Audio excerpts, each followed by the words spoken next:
अस्सलामुअलैकुम।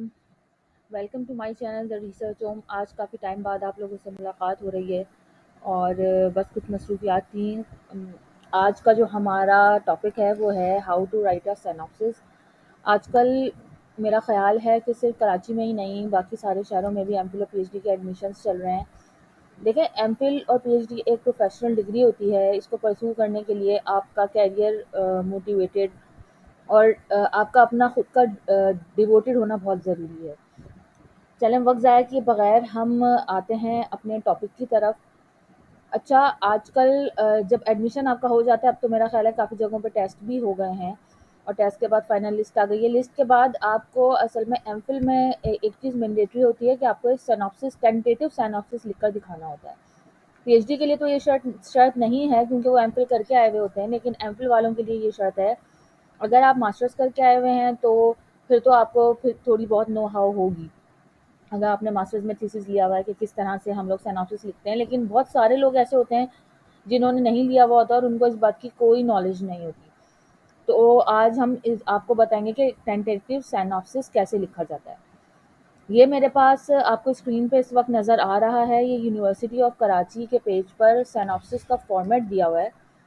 तो इसके हिसाब से अगर आपको मैं बताऊं तो देखें, साइंटिफिक रिसर्च हो या किसी सोशल साइंसेस की हो या आर्ट्स की हो, अ, आपका जो एक टेम्पलेट है सिनॉप्सिस लिखने का, वो तकरीबन एक ही जैसा होता है। उसमें कोई बहुत ही ख़ास फ़र्क नहीं होता। इसमें मैं आपको जल्दी जल्दी बताती चलूँ। सबसे पहले आपका ना टॉपिक ऑफ रिसर्च होता है। आपको अपना टॉपिक सेलेक्ट करना होता है।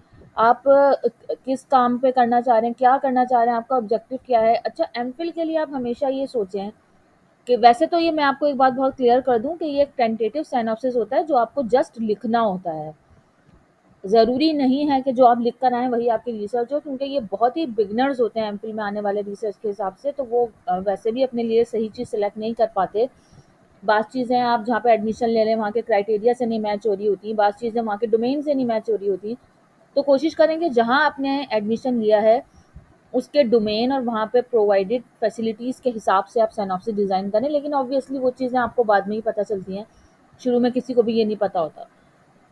ठीक है, तो सबसे पहले आप टॉपिक ऑफ रिसर्च डिसाइड करेंगे। आपके माइंड में कुछ तो होगा कि आपको क्या करना है, कैसे करना है। उसका एक ऑब्जेक्टिव होना चाहिए। ठीक है, अब आपको रिसर्च करनी है, मुझे कार्डियोवास्कुलर डिजीज़ पे रिसर्च करनी है या मुझे किसी भी एक सोशल प्रॉब्लम पे रिसर्च करनी है। मैं साइंस की स्टूडेंट हूँ तो इसलिए मैं साइंस की ज़्यादा बात करूँगी। या आप केमिस्ट्री के हैं तो आपको किसी स्ट्रक्चर बेस्ड कंपाउंड या उसकी स्क्रीनिंग और करेक्टराइजेशन पे आपको रिसर्च करनी है। लेकिन आपका टॉपिक बहुत हमेशा बहुत वास्ट नहीं होगा। जैसे यहाँ पे लिखा हुआ है, the applicant suppose to come with a clear logical and coherent topic of research. आपका टॉपिक क्लियर और लॉजिकल होना चाहिए। उसमें आपको कोई रॉकेट साइंस नहीं डालनी है। आप वो डालेंगे जो आप अचीव कर सकें। ठीक है, एब्स्ट्रैक्ट का मैं आपको सबसे आखिर में बताऊंगी। उसके बाद आप आ जाएं आउटलाइन या tentative table of content. Table of content भी आप आखिर में बनाएं। सबसे पहले आप जो लिखेंगे वो चीज़ होगी इंट्रोडक्शन। टॉपिक के बाद दूसरी चीज़ आप लिखेंगे इंट्रोडक्शन। इसमें आपको कॉन्सेप्चुअल या थ्योरेटिकल कंटेंट देना होता है, उसका स्कोप बताना होता है, सिग्निफिकेंस और रैशनल, ये सब मैं आपको भी बताती हूँ। देखें, इंट्रोडक्शन लिखने के लिए या कोई भी साइनॉप्सिस लिखने के लिए आपका लिटरेचर रिव्यू होना बहुत ज़्यादा ज़रूरी है। ठीक है, अगर आपने कोई लिटरेचर नहीं पढ़ा हुआ, आपको पता ही नहीं है कि आप क्या करने जा रहे हैं, आप बस ख्यालों की दुनिया में रहकर और उसको कर रहे हैं, तो ऐसा नहीं हो सकता। लिटरेचर रिव्यू करना ज़रूरी है। आप जिस टॉपिक पे आप इंटरेस्टेड हैं उस पे आप जाके ब्राउजिंग करें, उस पर रिसर्च पेपर्स पढ़ें। अच्छा, सही है। मुझे ये बात भी समझ में आती है कि जब मैं भी आई थी एमफिल में, मुझे भी रिसर्च पेपर पढ़ना नहीं आता था। लेकिन नहीं आता ये किसी भी चीज़ का एक्सक्यूज़ नहीं होता। नहीं आता तो सीखें, आप जाके उसको पढ़ें, गूगल स्कॉलर पे जाएं, अपनी पसंद का टॉपिक डालें जिस पे आप रिसर्च करना चाहते हैं। ये मैं नहीं मान सकती कि कोई ऐसी एम्प्टी माइंड लेकर एडमिशन ले लिया होगा एमफिल में। ऐसा नहीं होता। आप यकीनन कुछ सोच के ही आए होंगे। चले, बहुत ही आपके दिमाग में कोई जनरल चीज़ है, कोई कार्डियोवास्कुलर डिजीज़ है, कोई ब्रेन डिजीज़ है, कैंसर है या किसी भी चीज़ पे आपको ऐसा लगता है कि मुझे काम करना चाहिए, आप भले वही टॉपिक डाल दें, उस पे आपको 1000 रिसर्च पेपर्स खुल जाएंगे। अब आपका माइंड खुलना शुरू होगा। जैसे जैसे आप रिसर्च पेपर्स को पढ़ना शुरू करेंगे, आपको पता चलेगा कि किस तरह से एक प्रिसाइज रिसर्च बनाई जाती है, किस तरह से उसको एक चीज़ को पर्टिकुलरली डिज़ाइन किया जाता है, वहाँ आपका कॉन्सेप्ट बनना शुरू होगा, ठीक है, थ्योरी बननी शुरू होगी।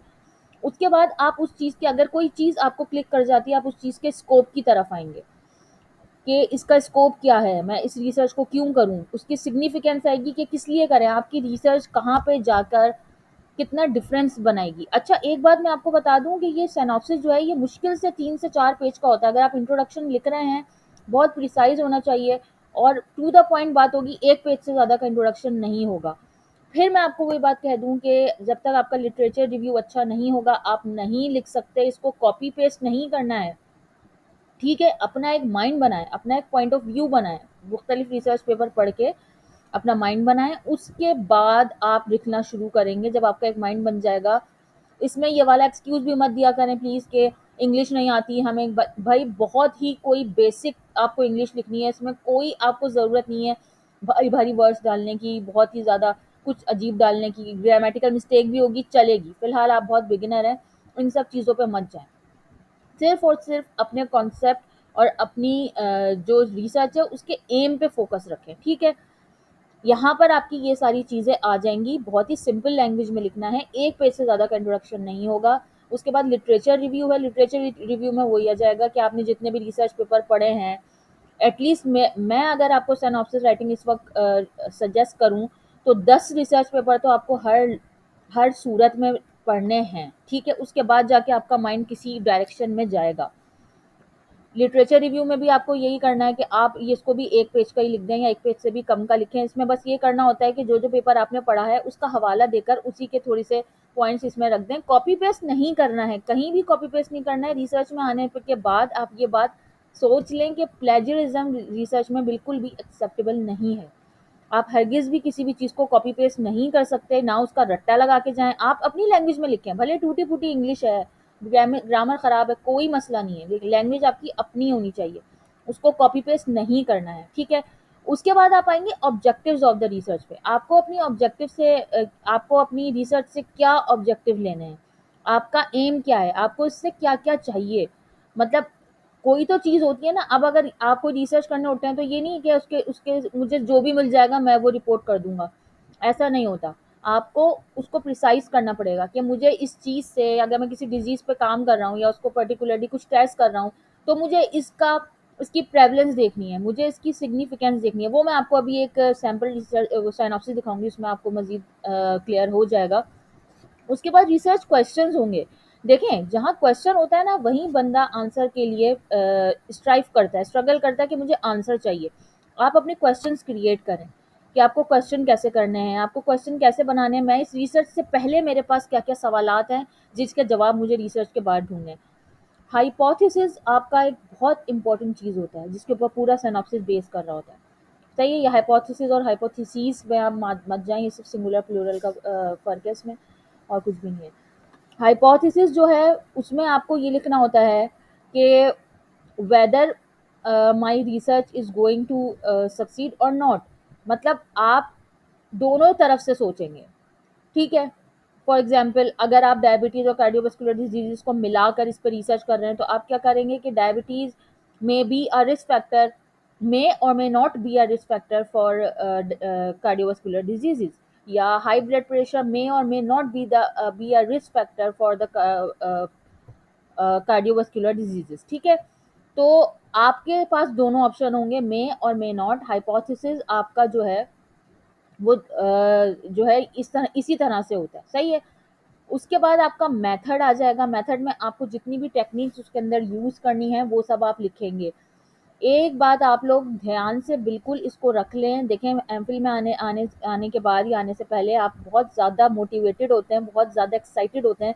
मैं ये नहीं कह रही अपनी एक्साइटमेंट ख़त्म कर दें या आपका जो है क्या कहना चाहिए, मोराल नीचे आ जाए, ऐसा बिल्कुल भी नहीं करना है। मोराल हाई रखें अपना, लेकिन इसको ख़यालों की दुनिया में ना जाएँ बिल्कुल। मेथोडोलॉजी में आपकी जो टेक्निक्स हैं, सबसे पहले तो ये देखें कि आप जहाँ पे एडमिशन ले रहे हैं वहाँ पे फैसिलिटीज़ क्या-क्या हैं। दूसरी चीज़ ये कि ये चीज़ टाइम कितना लेगी। आपका एमफिल में 1 साल तो कोर्स वर्क में निकल जाएगा। उसके बाद दूसरा, आपको सिर्फ़ 1 डेढ़ साल की रिसर्च करनी है, उसी हिसाब से डिज़ाइन करना है, उसी में आपको थीसिस राइटिंग भी करनी है, उसी में आपको अपना पेपर भी पब्लिश करना है। तो अपनी रिसर्च छोटी रखें। आप भले उसके अंदर टेक्निक्स डालें, 3 हद से हद 3 टेक्निक्स डालें, इससे ज़्यादा आपको टेक्निक्स डालने की ज़रूरत नहीं है। जो आपके अरमान रह जाएँ वो आप जाके पीएचडी में पूरे कर लीजिएगा। लेकिन फ़िलहाल इसको प्रिसाइज़ रखें, छोटा रखें और छोटी रिसर्च रखें। सही है, बहुत बड़े लेवल पे जाने की अभी ज़रूरत नहीं है, इंशाल्लाह पीएचडी या पोस्ट डॉक में आपके पास बहुत मौके होंगे। उसके बाद सैम्पलिंग आ जाती है। अच्छा, सैम्पलिंग हर चीज़ में नहीं होती, ये मेरा ख़्याल है मैं क्वांटिटेटिव में चली गई हूँ, इसलिए यहाँ पे सैम्पलिंग लिखा हुआ है। सैम्पलिंग होगी भी तो वो आपको पता चल जाएगा, सैम्पलिंग भी कोई ज़रूरी नहीं होती। असल चीज़ मेथोडोलॉजी के बाद आपको डायरेक्ट आ जाना है टाइम फ्रेम पे आ जाएँ और रेफरेंसेस पे आ जाएँ, ठीक है? रेफरेंसेस बहुत ही इंपॉर्टेंट चीज़ है। टाइम फ्रेम में आपको यही लिखना है, आपकी रिसर्च 2 से 3 साल में इंशाल्लाह ख़त्म हो जानी है। तो एमफिल की रिसर्च की बात हो रही है ये, ठीक है? कहीं कोई आके मुझ पे क्लेम कर दे कि कौन सा पीएचडी 2 या 3 साल में होता है, तो सॉरी, मैं एमफिल की बात कर रही हूँ। तो टाइम फ्रेम आपको इसमें लिखना है कि मेरी ये रिसर्च जो है, जस्ट एक सेंटेंस लिखना होता है, वो मैं आपको बिब्लियोग्राफी या रेफरेंसेस जो हैं वो एक ही टाइप की चीज़ होती हैं। इसमें आपको जैसे इन्होंने यहाँ लिखा हुआ है कि you should have a list of minimum 10 and maximum 15। उसमें आप कोई भी स्टाइल यूज़ कर सकते हैं। अच्छा, रेफरेंसेस और रेफरेंसिंग एक बहुत ही वास्ट चीज़ है, ये सीखने के लिए आपको एक पूरी अलग वीडियो में मैं आपको सिखा दूँगी। अच्छा, टाइम ज़ाया किए बगैर मैं आपको यहाँ से एक सैंपल सिनॉप्सिस भी दिखा देती हूँ। इसमें इन्होंने मैंने ऐसी वेबसाइट से उठाया, मैं झूठ क्यों बोलूँ, लेकिन आपको समझाने के लिए मैं इस पे आ जाती हूँ। इस पे इन्होंने टाइटल ऐसे लिखा हुआ है, effectiveness of self instructional module on the knowledge of renal diet among coronal renal failure patients undergoing haemodialysis selected hospital of Maharashtra, जो भी है ये इंडिया का कोई रिसर्च पेपर है, ठीक है? अच्छा, इन्होंने इसको बहुत ही वास्ट बनाया, टाइटल को इस तरह से नहीं करना है, खासतौर पे एमफिल में बहुत प्रिसाइज लिखें। अगर आपको इसको रखना भी है, इतने मुश्किल मुश्किल वर्ड्स मत डालें खुदा के लिए। Effectiveness of renal diet among chronic renal failure, इतना भी काफ़ी है। आपको ये डालने की ज़रूरत नहीं है कि ये पेशेंट्स आपके कहाँ के थे, महाराष्ट्र के थे कि कुआलालंपुर के थे, कहाँ के थे, कोई ज़रूरत नहीं है। अपना टाइटल बहुत ही प्रिसाइज रखें।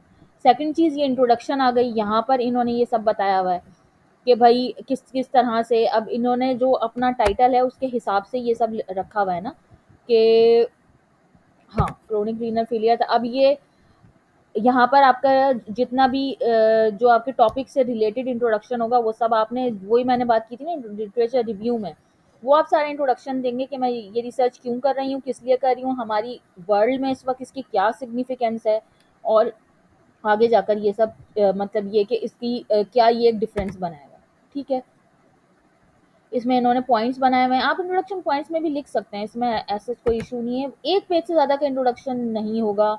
यहाँ पे इन्होंने इसकी सिग्निफिकेंस या नीड फॉर स्टडी लिखी हुई है कि ये भी आप इंट्रोडक्शन में ही लिख दें नीचे। अगर सिग्निफिकेंस का आपको कोई एक हेडिंग बनानी है तो वो भी बना सकते हैं, मगर इंट्रोडक्शन के अंदर नहीं, वो बाद में बनाइएगा फिर। बल्कि रहने ही दें, साइनॉप्सिस में सिग्निफिकेंस की वैसे भी कोई वो नहीं होती।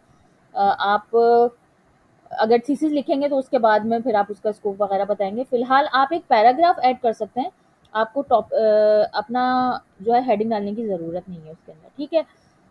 आपको एक टॉपिक सबसे इंट्रोडक्शन के सबसे लास्ट पैराग्राफ में ये ज़रूर बताना है कि आप ये रिसर्च क्यों कर रहे हैं और इसकी क्या नीड है, क्योंकि ऑब्वियसली जब आप रिसर्च कर रहे हैं तो आपको ये जस्टिफाई करना ज़रूरी होता है कि मेरी रिसर्च एक डिफरेंस पैदा करेगी और इसकी वर्ल्ड में कोई इंपॉर्टेंस है, ठीक है?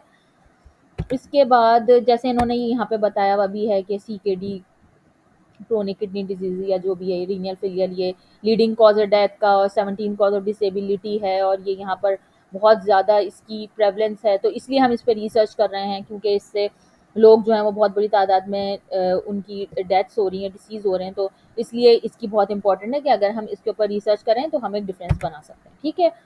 उसके बाद review of the literature review, इसमें आपको जितनी भी आपने रिसर्च पेपर्स पढ़े हैं, अगर आपने 10 पढ़े हैं तो हर 10 रिसर्च पेपर में से 2-2 3-3 इम्पोर्टेंट सेंटेंसेस अपने रीफ्रेज करके उस रेफरेंस के साथ, कि मैंने उस रेफरेंस से उठाया अकॉर्डिंग टू जो है चाइना से अगर कोई पेपर है तो चिंग मू एट ऑल, या फिर जो भी है आपके वोंग यन, या फिर इंग्लैंड का कोई पेपर है तो रॉबर्ट ने ये लिखा है, तो इस तरह से आप लोग लिखते हैं, उसको रेफर करके लिखते हैं हमेशा रेफरेंसेस में, ठीक है? वो सॉरी, लिटरेचर रिव्यू में। उसके बाद आपका आ जाता है इन स्टेटमेंट ऑफ द प्रॉब्लम, ठीक है? प्रॉब्लम क्यों है, किस लिए है, आप इसके ऊपर रिसर्च क्यों कर रहे हैं, बस एक सेंटेंस में आपको ये लिख देना है। यहाँ पे इन्होंने स्टेटमेंट ऑफ द प्रॉब्लम को मजीद मुश्किल बना दिया है। ये जो पूरा टॉपिक था ना, वो टॉपिक वाला जो सेंटेंस था, उसी को थोड़ा सा 2-4 जुमले आगे पीछे लगाकर आप इसको स्टेटमेंट ऑफ द प्रॉब्लम बना दें। इसको भी बहुत बड़ा करने की ज़रूरत नहीं है। ये इन्होंने ऑब्जेक्टिव्स दिए हुए हैं, इसमें इन्होंने ये बताया हुआ है, देखें, to assess the pre test knowledge, आपकी पहले से उसके ऊपर नॉलेज कितनी है, वो हमें इसको देखना है, उसको असेसमेंट करना है। To administer the self instructional module on knowledge, ये इनका एक मॉड्यूल है जो इन्होंने बनाना है, ठीक है। तो ये उसको एडमिनिस्टर करेंगे उसी एक्सपेरिमेंटल ग्रुप पे, ये इनका दूसरा ऑब्जेक्टिव है। उसके बाद इसकी इफेक्टिवनेस, और ये जो सेल्फ इंस्ट्रक्शन मॉड्यूल, ये इनका कोई मॉडल है। ये रिसर्च में आपके पास बहुत सारी चीज़ें होती हैं, टेक्निक्स होती हैं, तो इन्होंने ये बनाया हुआ है। तो इसकी इफेक्टिवनेस को इवेल्युएट करेंगे, उसके बाद इनके सारे नॉलेज स्कोर्स को एक दूसरे से कंपेयर करेंगे कंट्रोल और एक्सपेरिमेंटल ग्रुप में। ये इनके ऑब्जेक्टिव्स हैं, ठीक है। आप भी ज़्यादा से ज़्यादा 3 बना लें। उसके बाद ये इन्होंने डेफिनेशन दी हुई है, इसकी कोई ख़ास ज़रूरत नहीं होती सिनॉप्सिस में। ये हाइपोथेसिस आ गया, ठीक है। हाइपोथेसिस में आप H1 H2 छोड़ दें, H नॉट ही होता है ज़्यादातर, सही है। एच नॉट ही होता है। यहाँ पे ये लिखा हुआ, there will be no significant difference in the mean post test knowledge scores of control group and experimental group. यहाँ पर आप ये भी लिख सकते हैं, देयर विल बी और देयर मे बी और मे नॉट बी। विल नहीं यूज होता कभी, यहाँ पे गलत लिखा हुआ है। हमेशा आप हाइपोथेसिस में बात करेंगे तो हो सकता है या नहीं हो सकता है की बात करेंगे, तो विल नहीं होगा, कोई भी चीज़ श्योर नहीं होती। मे और मे नॉट बी यूज़ करेंगे हाइपोथेसिस में, ठीक है। उसके बाद ये एजम्पशंस भी नहीं होती हैं आपके उसके अंदर।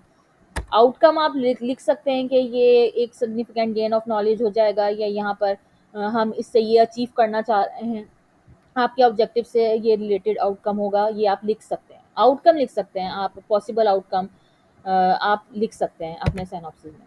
उसके बाद ये मटेरियल ऑफ डेटा आ गया। आप अपना मटेरियल कहाँ से जमा करेंगे, आप अगर कोई पेशेंट्स हैं उनसे इन्फॉर्म कंसेंट कैसे लेंगे, उनके उनके सर्वे कैसे करेंगे, या फिर जो भी आपको नॉलेज है आप कहाँ से लेंगे। उसके बाद आपकी रिसर्च अप्रोच आ गई, ये भी बहुत ही, क्या कहना चाहिए, एक्स्ट्रा चीज़ें हैं। इंक्लूजन क्राइटेरिया आ जाता है यहाँ पर, अगर आप कोई पेशेंट्स सेलेक्ट कर रहे हैं, सैंपल ले रहे हैं, तो उसमें इंक्लूजन और एक्सक्लूजन क्राइटेरिया आता है। वो आपको मजीद रिसर्च पेपर्स पढ़ेंगे तो उससे पता चल जाएगा। फिर आपके मेथड्स आ जाते हैं इसमें, ये सब भी बहुत ही एक्स्ट्रा सी चीज़ें हैं। मेथड्स में आप सीधा सीधा वही सब कुछ लिखेंगे जो होता है कि आपको टेक्निक्स कौन सी यूज़ करनी है, सही है। अगर मैं अपनी बात करूँ, तो अगर आप लोगों को पीसीआर टेक्निक यूज़ करनी है, कोई कोई डीएनए के ऊपर आपका कोई काम है, उसके बाद आपको उसकी सीक्वेंसिंग करानी है, फिर फर्दर आपको एनालिसिस करना है, स्टैटिस्टिक्स डालनी है, तो ये सब आपकी मेथोडोलॉजी में आ जाएगा। उसके बाद एनालिसिस कैसे करना है, ये आ गया ना स्टैटिस्टिक्स। यहाँ पर आपको कौन सा स्टैटिस्टिक का कौन सा टूल यूज़ करना है, आपको टी टेस्ट यूज़ करना है, जेड टेस्ट, या आपको क्या कहते हैं, और बहुत सारे होते हैं, अनोवा टेस्ट लगाना है, या जो भी आपको उसके अंदर करना है वो सब आप यहाँ पे मेंशन करेंगे। सॉफ्टवेयर कौन सा यूज़ करेंगे वो मेंशन करेंगे, अगर बायो इन्फॉर्मेटिक्स लगानी है तो वो मेंशन करेंगे, ठीक है। बस ये, इसके बाद आपके मेथोडोलॉजी के बाद डायरेक्ट रेफरेंसेस आ जाएंगे। रेफरेंसेस में आप एक ही स्टाइल यूज़ करेंगे हमेशा। एपीए है तो एपीए करेंगे पूरे रेफरेंसिंग में, शिकागो है तो शिकागो करेंगे। अच्छा, इन टेक्स्ट रेफरेंसिंग में होगी इंट्रोडक्शन और लिटरेचर रिव्यू में। रेफरेंसेस के लिए मैं आपको पूरी एक अलग वीडियो बताऊंगी। फिलहाल आप सबको बहुत ही बेस्ट ऑफ लक। अल्लाह करे आपका रिसर्च करियर बहुत अच्छा स्टार्ट हो और बहुत अच्छा जाए आगे। पेशेंस के साथ रहना है, डिवोटेड रहना है, अपना मोराल लूज़ नहीं करना है, ठीक है। Thank you so much to all of my viewers. इंशाल्लाह फिर नेक्स्ट वीडियो के साथ फिर बाद में मुलाकात होगी। मेरा चैनल सब्सक्राइब कर दिया करें अगर कोई वीडियो अच्छी लगा करे तो। Thank you so much. अल्लाह हाफिज़।